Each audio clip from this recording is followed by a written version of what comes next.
A Bíblia é lâmpada para os seus passos e luz para o seu caminho.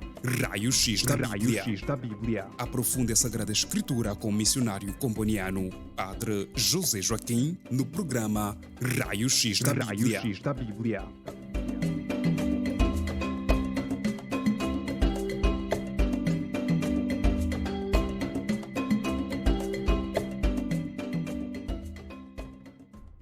Queridos ouvintes, sejam bem-vindos a mais um programa Raio-X da Bíblia. E vamos começar, como de costume, com uma oração. E hoje vamos invocar a presença do Espírito Santo através das palavras do hino Veni Creator Spiritus, vem Espírito Criador. Em nome do Pai, do Filho e do Espírito Santo. Amém. Vinde, Espírito Criador, a nossa alma visitai e enchei os corações com os vossos dons celestiais. Vós sois chamado intercessor de Deus e excelso dom sem par. A fonte viva, o fogo, o amor, a unção divina e salutar. Sois o dador dos 7 dons e sois poder na mão do Pai. Por ele prometido a nós, por nós seus feitos proclamai. A nossa mente iluminai, os corações enchei de amor, nossa fraqueza encorajai, qual força eterna e protetor. Amém. Em nome do Pai, e do Filho e do Espírito Santo. Amém. Então, mais uma vez, sejam bem-vindos ao Raio-X da Bíblia de hoje. O nosso tema é a ação do Espírito na história de Israel. A ação do Espírito na história de Israel. Uma breve introdução. Antes de tudo, importa salientar que para o povo de Israel, um povo que professa o monoteísmo puro, quer dizer, um só Deus, o Espírito não é a terceira pessoa da Santíssima Trindade, mas sim uma característica do Deus, Yahweh. De fato, do ponto de vista judeu, o nosso tema seria a ação de Deus através do seu Espírito na história de Israel. Assim seria formulado o nosso tema do ponto de vista judeu, a ação de Deus através do seu Espírito, porque para os judeus o Espírito de Deus não é Deus, não é a terceira pessoa da Santíssima Trindade. Contudo, o nosso tema é aceitável do ponto de vista cristão, porque para nós o Antigo Testamento, alguns textos do Antigo Testamento, algumas verdades do Antigo Testamento devem ser lidas à luz do Novo Testamento. Assim, embora estritamente falando a expressão Espírito Santo ou Espírito de Deus no Antigo Testamento para os judeus não se refira à terceira pessoa da Santíssima Trindade, como para os cristãos, nós, neste presente estudo, tomamos as características do Espírito Santo do Antigo Testamento e as aplicamos ao Espírito Santo cristão, porque estamos convictos de que se trata da mesma pessoa divina. Qual é o nosso objetivo? Aprofundar a ação do Espírito de Deus no Antigo Testamento como um passo fundamental para perceber a ação do Espírito Santo na Igreja e no mundo hoje. Para tal, selecionamos apenas 5 etapas da história do povo de Israel e, ajudados por algumas perguntas-chave, pretendemos realçar em cada uma das etapas a ação do Espírito, ao mesmo tempo que fazemos uma interpretação contextualizada na nossa realidade como indivíduos, como igreja e como sociedade hoje. A nossa apresentação terá 2 partes, como de costume. A primeira parte Na primeira parte abordaremos a terminologia e 2 etapas da história de Israel. Depois, na segunda e última parte, abordaremos as restantes 3 etapas da história de Israel. Então, começamos. Terminologia. Então, repito, nosso tema é a ação do Espírito na história de Israel. Então, terminologia. Espírito em hebraico diz Ruach, não é? Espírito é Ruach, é um termo comum.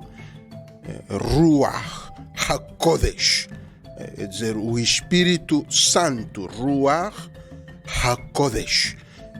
Também temos o termo Ruach Adonai, quer dizer, também é familiar, o Espírito do Senhor. Temos também Ruach, simplesmente o Espírito. Também temos Ruach Elohim,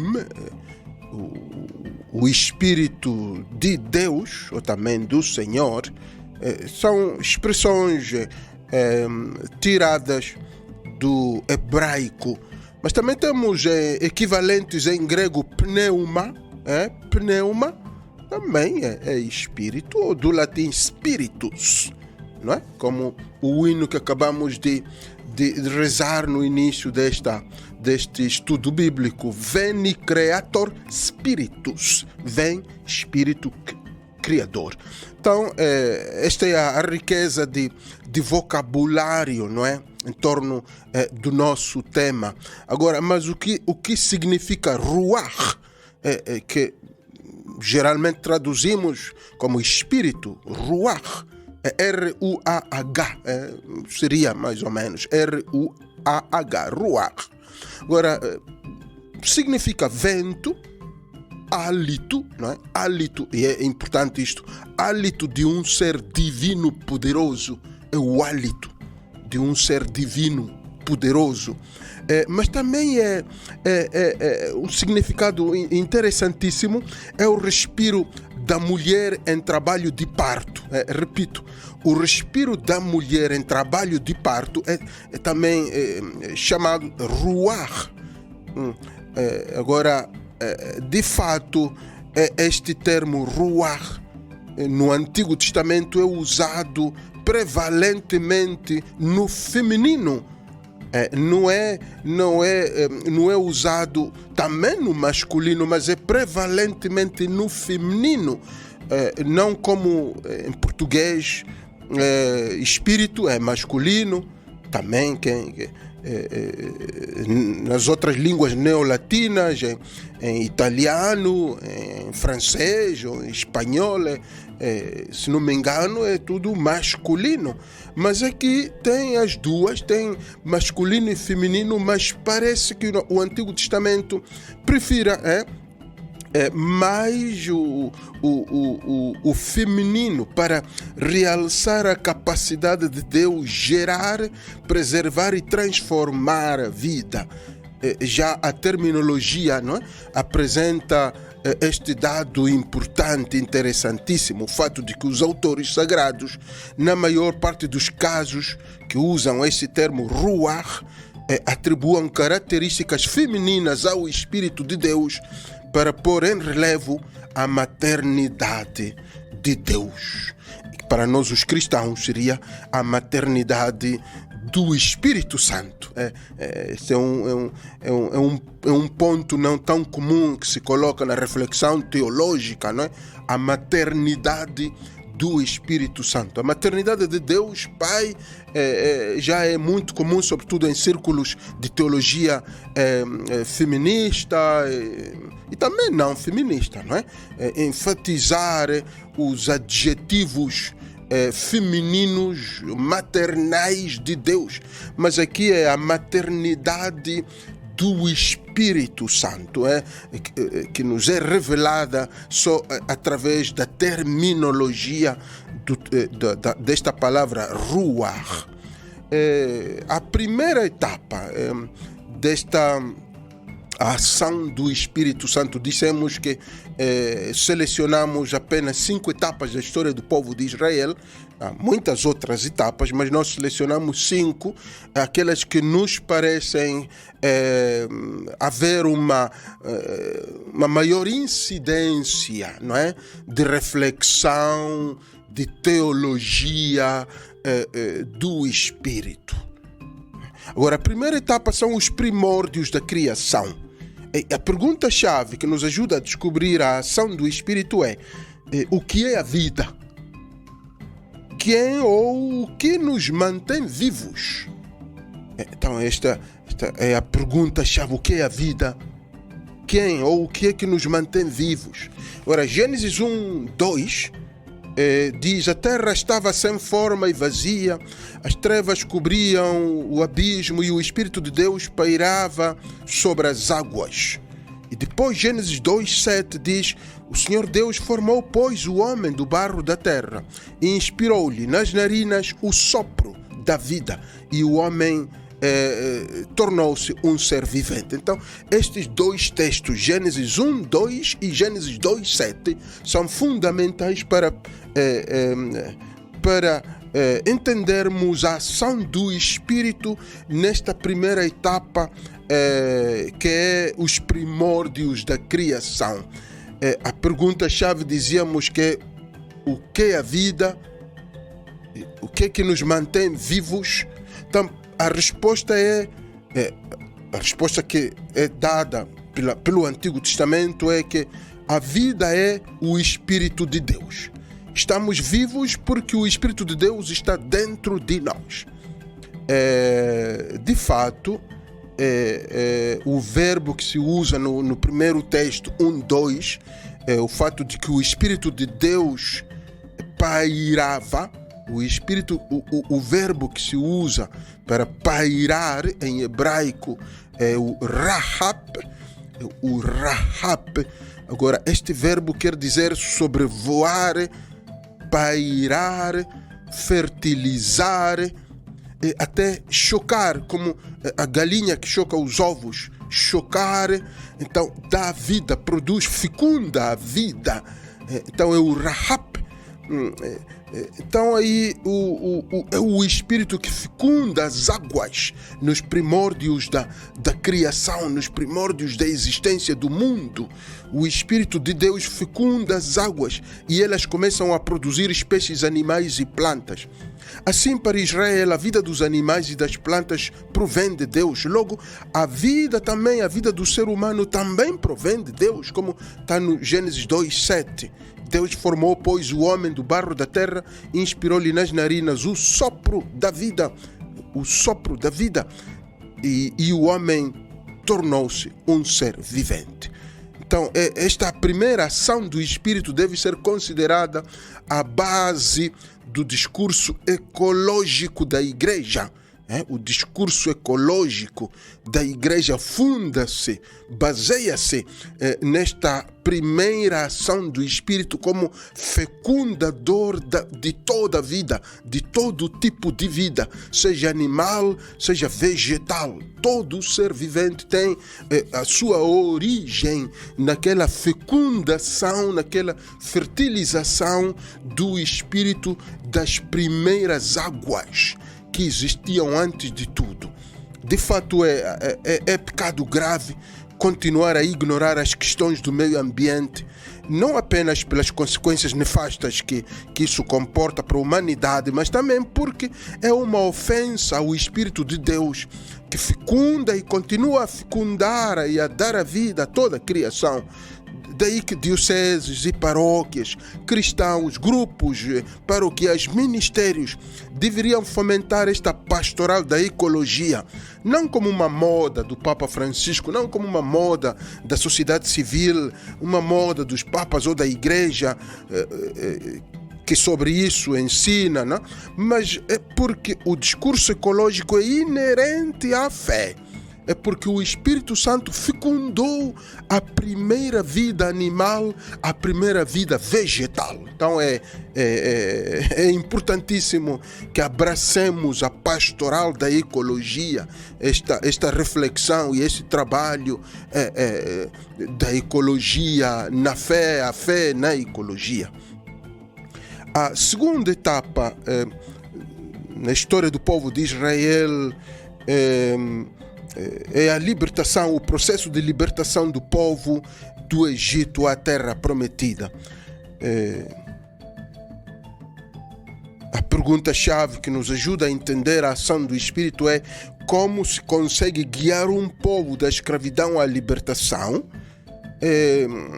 Números 11, 14, 17, mas vamos ler só o versículo 14, diz: então descerei, diz Deus, diz Yahweh, então descerei e ali farei contigo.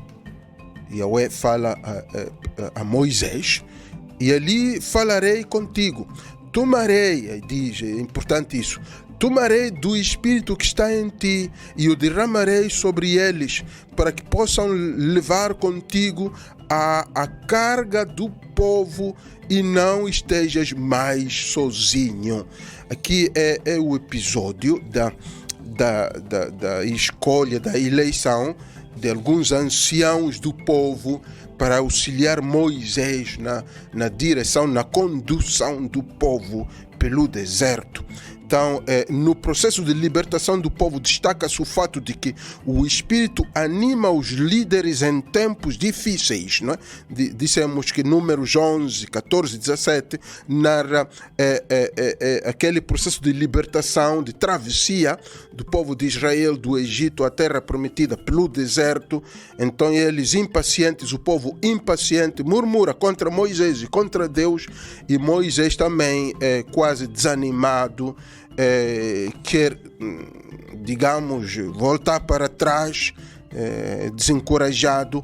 Então Deus diz: tomarei do Espírito que está em ti e o derramarei sobre eles, sobre os anciãos, que ele deveria escolher alguns anciãos de boa reputação, para que possam levar contigo a carga do povo e não estejas mais sozinho. Então aqui Moisés, o líder principal, está cheio de Espírito de Deus. Deus tira do Espírito que o anima para dar aos outros líderes que o ajudavam a guiar o povo. Sublinhar que isto acontece quando o povo passa por momentos de crise, murmura contra Moisés. E Moisés revolta-se contra Deus. É aqui que o autor bíblico frisa a necessidade de um líder ter em si o Espírito de Deus para poder guiar o povo. Outro ponto interessante aqui é que o outro ponto que é fundamental destacar é que o Espírito cria comunhão entre Moisés e aqueles anciãos, seus colaboradores, como condição para conseguir guiar o povo de Deus. Aplicando esta ação do Espírito, que é aquela de capacitar o líder, derramar-se sobre o líder e dar-lhe força para guiar o povo, mas em comunhão com outros líderes. Agora, aplicando esta ação do Espírito ao contexto de família, de igreja, sociedade ou qualquer outro grupo, podemos afirmar que é só reativando o espírito da comunhão entre os que receberam a missão de ser líderes de um determinado grupo, que será possível conduzir o barco do país, o barco da família, o barco de uma congregação religiosa, o barco da igreja, etc., a bom porto. É só reativando o espírito de comunhão entre os líderes, entre os animadores, entre os catequistas, o espírito de comunhão entre os padres, entre os bispos, entre os governantes. É preciso reativar o espírito de comunhão. Só assim é possível conduzir o barco a bom porto. Então, esta é a segunda ação do Espírito de Deus. Então, capacitar o líder para guiar o seu barco a bom porto. Então, cada um aplica a sua circunstância, se é diretor de uma escola, ou é presidente da república, ou é ministro, ou é sacerdote, ou é bispo, ou é catequista, é animador do núcleo, ou é animador de um grupo, de um ministério, da igreja. É só reativando esta ação do Espírito, que é a de criar comunhão. Só criando comunhão é possível conduzir o barco a bom porto. E esse barco, dizia, pode ser uma instituição, pode ser uma igreja, pode ser uma comunidade, pode ser um grupo de igreja, um núcleo, uma paróquia, uma diocese. Convido-vos a uma breve pausa e voltamos dentro de instantes.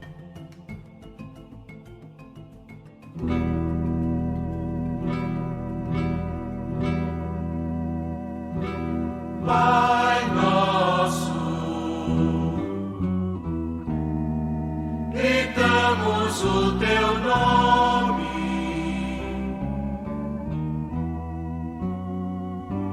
Pai nosso, teu povo passa fome.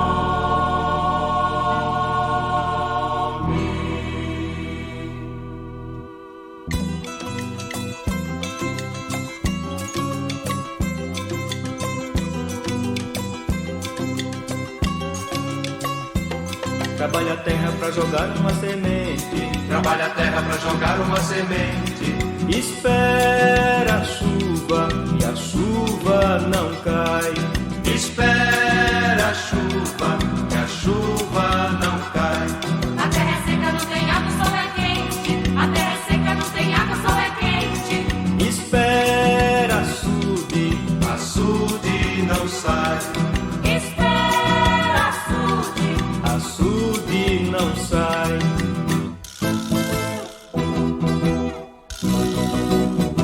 O gado morre e não tem nada pra comer. a gente fica de teimoso até morrer. E se a fome não mata? Machuca demais, Machuca demais. Machuca demais. Machuca demais.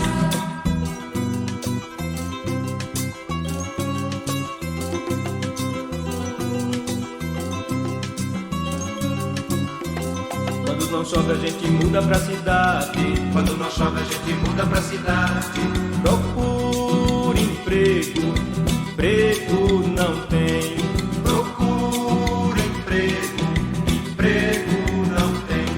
a filharada passa fome de verdade. A filharada passa fome de verdade. Não tem dinheiro, Dinheiro não vem. Não tem dinheiro, dinheiro não vem.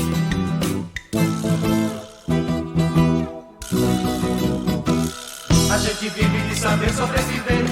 a gente vive de teimoso até morrer. E se a fome não mata? Machuca demais, Machuca demais. Machuca demais.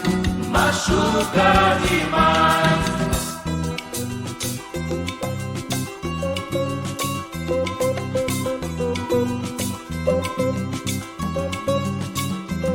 A gente esconde então numa periferia A gente esconde então numa periferia. e pede justiça, mas ela não vem. E pede justiça, mas ela não vem. a gente cansa de esperar um novo dia. A gente cansa de esperar um novo dia. Persegue a chance, Se sente ninguém. Persegue a chance, sente ninguém.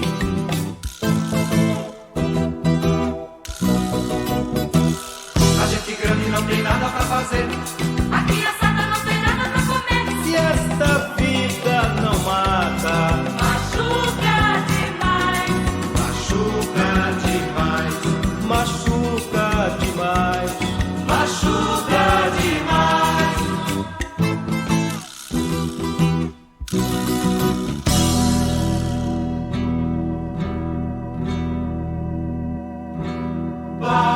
nosso, gritamos o teu nome, Pai nosso,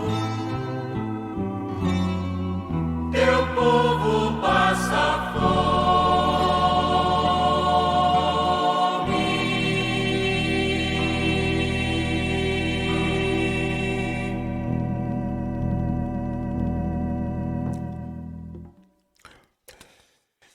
Pois bem, bem-vindos à segunda parte do nosso Raio-X da Bíblia, cujo tema é a ação do Espírito na história de Israel.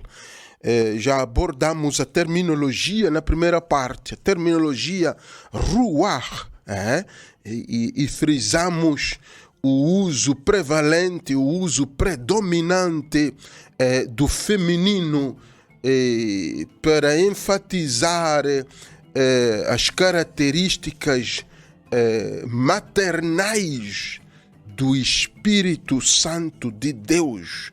Frisamos o significado do suspiro, da respiração da mulher em trabalho de parto, que se chama também Ruach, para significar o Espírito como dador de vida, não é?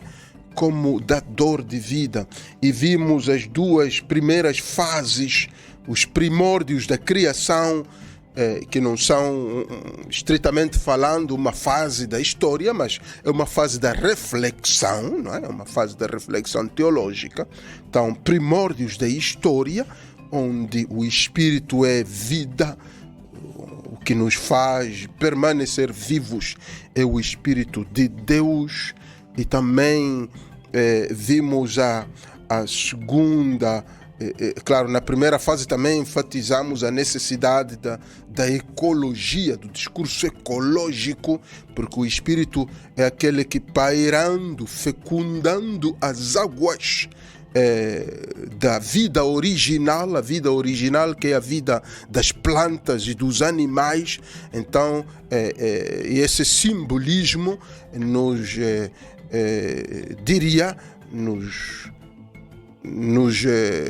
exige de nós o compromisso com a questão ecológica, com o discurso ecológico. Depois vimos a segunda fase da ação do Espírito, que é o processo de libertação do povo, e aí sublinhamos a necessidade de que todo líder, assim como Moisés fez com os anciãos que colaboravam com ele para poder guiar o povo de Israel pelo deserto, criou comunhão com eles. O Espírito Santo criou comunhão entre eles.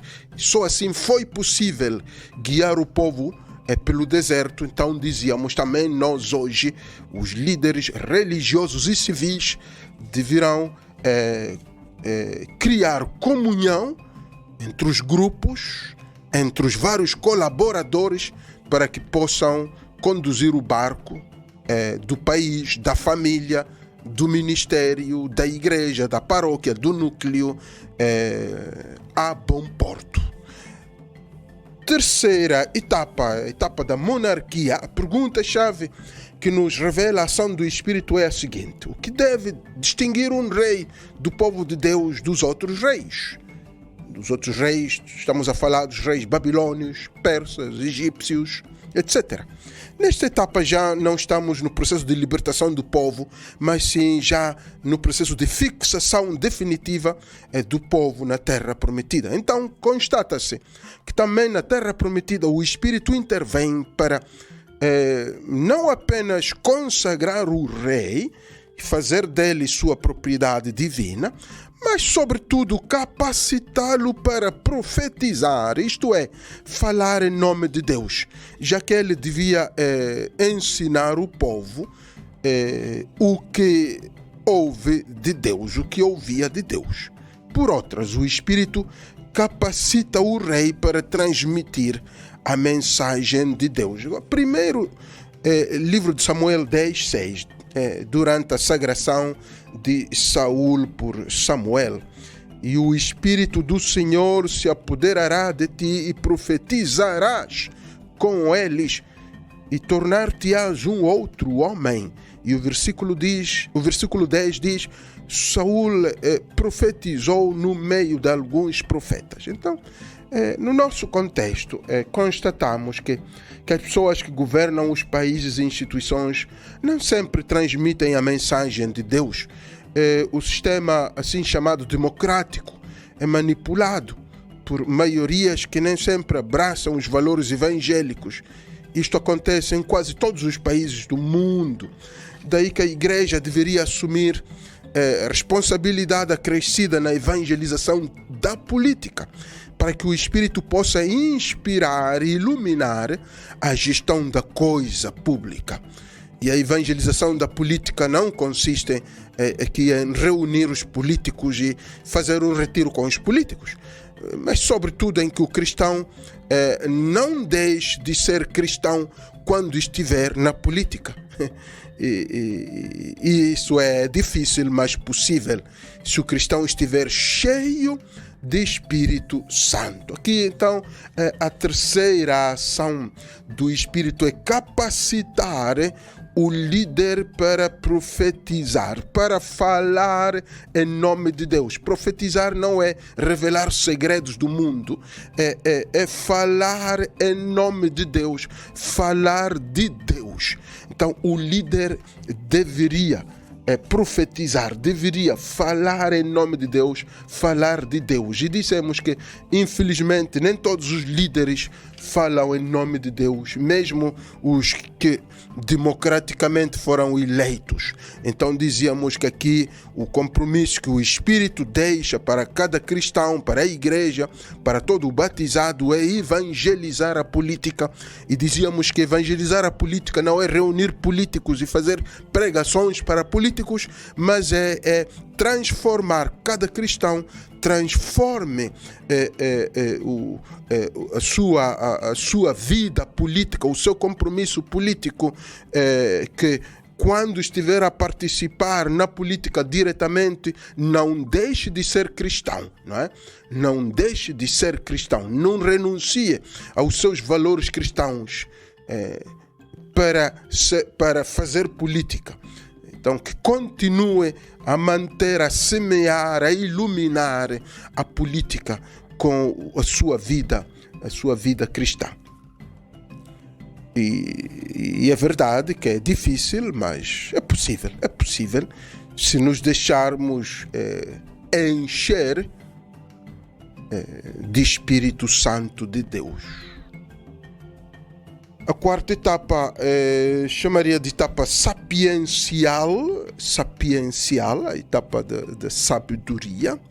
A pergunta-chave dos sábios de Israel, que nos ajuda aqui também a entender a ação do Espírito, é: o nosso povo está a abandonar os caminhos de Deus.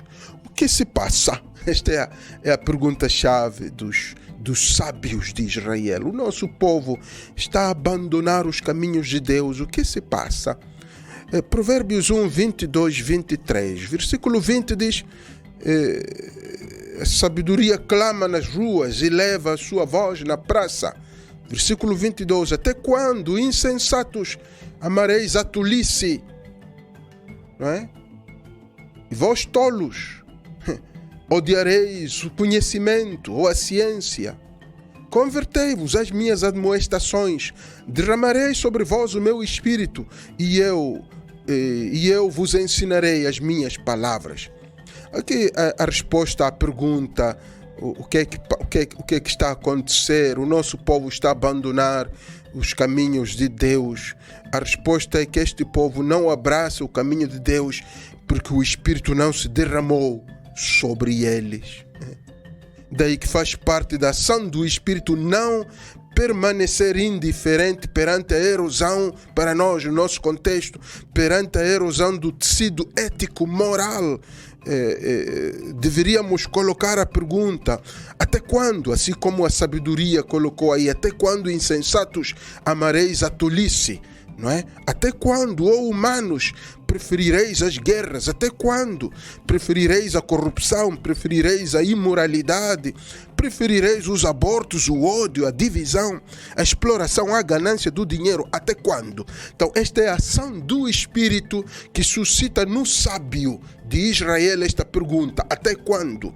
Constatando que o povo está a abandonar os caminhos de Deus. O que está a acontecer? Então, a resposta é que não houve um derramamento massivo do Espírito, porque só o derramamento massivo do Espírito pode fazer-me, pode suscitar em mim esta pergunta: até quando? E eu não permaneço com esta pergunta, mas como fez o livro de sabedoria, como também fez o livro de sabedoria, nas praças, na rua, eu grito esta pergunta para os meus familiares, grito esta pergunta para os políticos, grito a mesma pergunta para o povo: até quando? Para os jovens: até quando amareis a imoralidade? Até quando amareis os abortos? Até quando? Até quando? Até quando preferireis as guerras? Até quando preferireis a corrupção? Até quando? Então, para poder colocar esta pergunta publicamente, precisamos da ação do Espírito. Esta, de fato, é a quarta etapa, a etapa sapiencial. Só o sábio pode descobrir a necessidade de colocar esta pergunta. Só o sábio, porque recebeu o derramamento do Espírito, pode colocar esta pergunta, não só em casa com os familiares, não só na igreja, nas quatro paredes da igreja. Só o sábio e aquele que recebeu o derramamento pode colocar esta pergunta na rua, na praça, elevando a voz, como diz o livro dos Provérbios 1, 22, 23. A quinta e última etapa da história de Israel, que nos revela a ação do Espírito Santo, a meu ver, é a etapa profética. Repito, claro, estas etapas não são as únicas na história do povo de Israel. Há muitas outras etapas na história do povo de Israel. Eu escolhi as 5 etapas porque são aquelas que me parecem fundamentais para detectar, reconhecer uma ação forte do Espírito de Deus. Então, a etapa profética também é muito importante. Vejamos Joel capítulo 3, o profeta Joel capítulo 3, depois de uma terrível praga de gafanhotos, seguida de uma grande seca, o profeta parece colocar-se a seguinte pergunta: então, o que vai acontecer de hoje em diante? Então, esta é a pergunta que, movido pelo Espírito, o profeta Joel coloca depois de uma terrível praga de gafanhotos, seguida de uma grande seca. Ele pergunta: mas então o que vai acontecer de hoje em diante? E Joel 3 diz: depois disso acontecerá que derramarei o meu Espírito sobre todo o ser vivo. Vossos filhos e vossas filhas profetizarão, vossos anciãos terão sonhos e vossos jovens terão visões. Naqueles dias derramarei também o meu Espírito sobre os escravos e as escravas. Então, este é um texto muito profundo de ação do Espírito na etapa profética. A meu ver, é o texto profético que sintetiza a ação do Espírito na etapa profética de Israel, na história do povo de Israel. É Joel 3. É Joel 3. O Espírito, como diz aí, é derramado, e quando é derramado sucede o seguinte: que primeiro, os filhos profetizam, diz o texto, vossos filhos profetizarão, vossos filhos e filhas profetizarão, quer dizer que falam de Deus. É como quando falávamos dos líderes que profetizam, aqui também, os filhos profetizarão. Depois de uma, claro, para Joel foi depois de uma praga de gafanhotos. Para nós, podemos dizer que depois desta pandemia, podemos aplicar esta profecia de Joel para a pandemia de coronavírus. Então, os filhos profetizarão, número 1, quer dizer, falarão de Deus. Número 2, os anciãos terão sonhos, quer dizer, serão capazes de ajudar a interpretar o momento. Os anciãos não se sentirão inúteis. Os anciãos terão voz. Os anciãos serão escutados. Número 3, os jovens terão visões, quer dizer que terão ideias fortes para a sociedade e a igreja. De hoje em diante, os jovens terão visões, quer dizer, ideias fortes para a sociedade e a igreja. E número 4, que os escravos receberão o Espírito. Quer dizer o quê? Que os oprimidos pelos sistemas políticos, pelos sistemas geopolíticos e econômicos, abrirão os olhos e lutarão pela sua libertação. Então, estes são os 4 pontos de ação do Espírito de Deus em Joel 3, que sintetizam a profecia de Joel, que aplica não só ao contexto de Joel, de praga de gafanhotos e seca aguda, forte, mas também para nós hoje.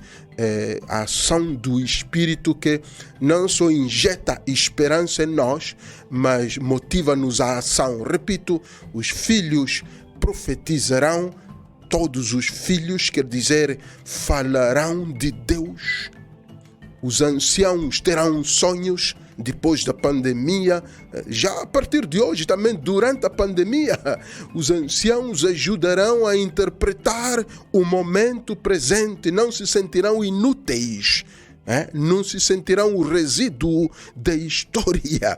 Os anciãos também da nossa sociedade, em Moçambique, no mundo inteiro, deveriam falar, deveriam interpretar o que está a acontecer.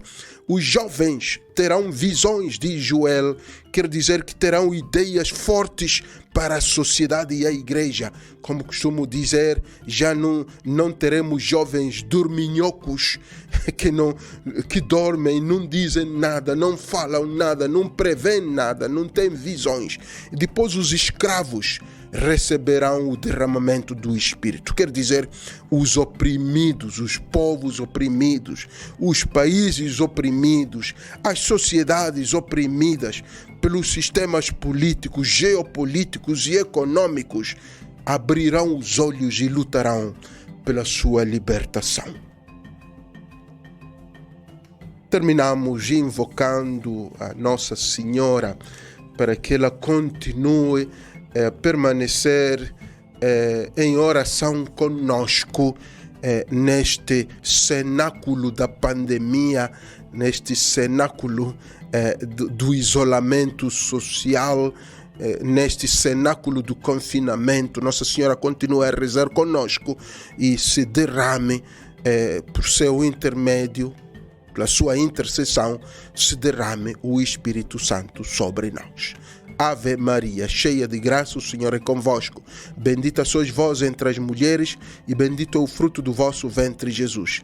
Santa Maria, Mãe de Deus, rogai por nós, pecadores, agora e na hora da nossa morte. Amém. Em nome do Pai, do Filho e do Espírito Santo. Amém.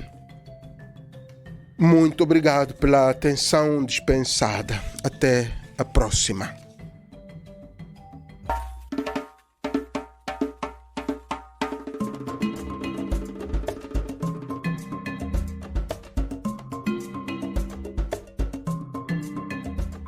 A Bíblia é lâmpada para os seus passos e luz para o seu caminho. Raio-X da Bíblia. Aprofunde a Sagrada Escritura com o missionário comboniano, Padre José Joaquim, no programa Raio-X da Bíblia.